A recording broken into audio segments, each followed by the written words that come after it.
Critical Play, le podcast de ton émission pas si petite.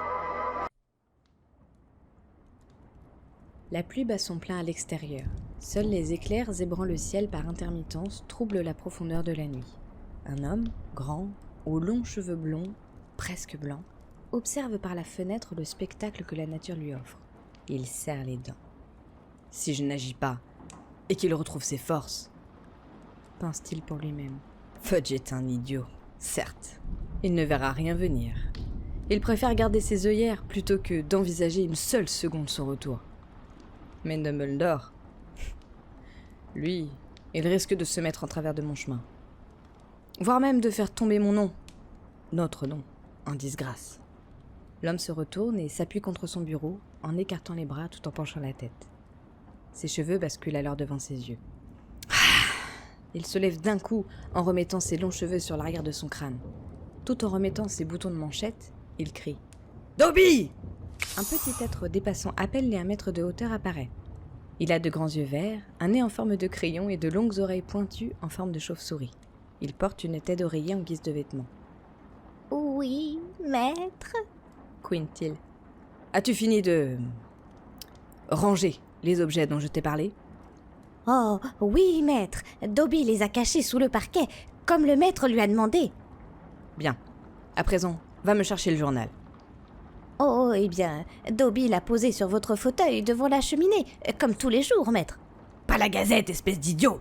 Je te parle du journal que je t'avais demandé de placer en sûreté. »« Oh, ce journal... » répond Dobby en se tortillant les doigts.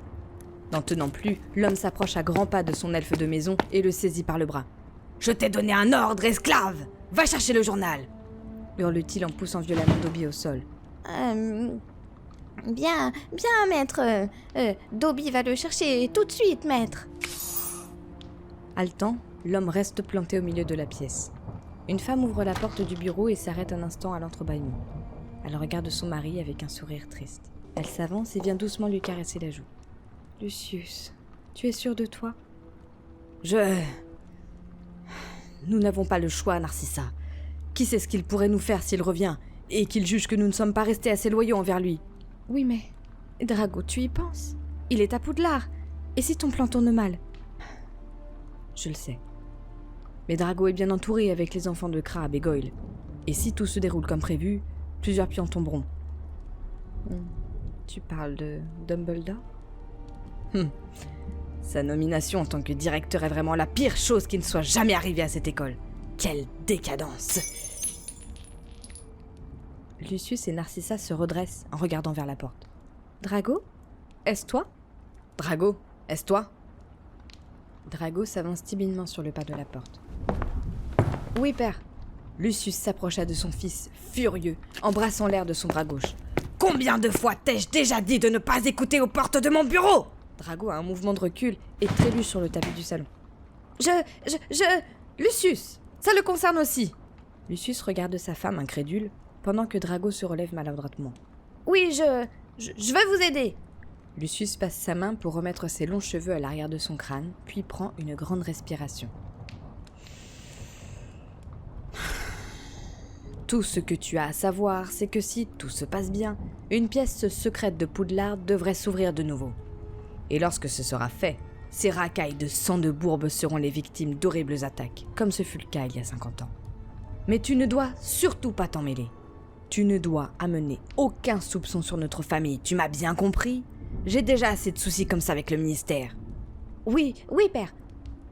Mais père, qui ouvrira cette pièce secrète alors ? Ça, c'est la tâche de l'héritier de Serpentard. Et quoi qu'il arrive, je t'interdis d'interférer avec ses agissements. Maintenant, arrête de me poser des questions. Moins tu en sais, et mieux ça vaudra. Allez, va te coucher.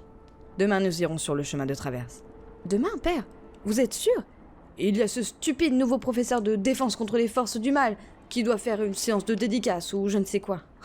C'est si pathétique. Pathétique, oui. Mais cela pourrait être un avantage si... Et la suite, au prochain épisode. Merci pour votre écoute. Si vous avez aimé ce petit podcast, n'hésitez pas à cliquer sur le petit pouce bleu, à vous abonner et à mettre la cloche. Pour nous soutenir, vous pouvez faire un petit tour sur notre Tipeee. Et si vous jurez solennellement que vos intentions sont mauvaises, les portes de notre Discord vous sont grandes ouvertes. Allez, à la prochaine! Méfait accompli.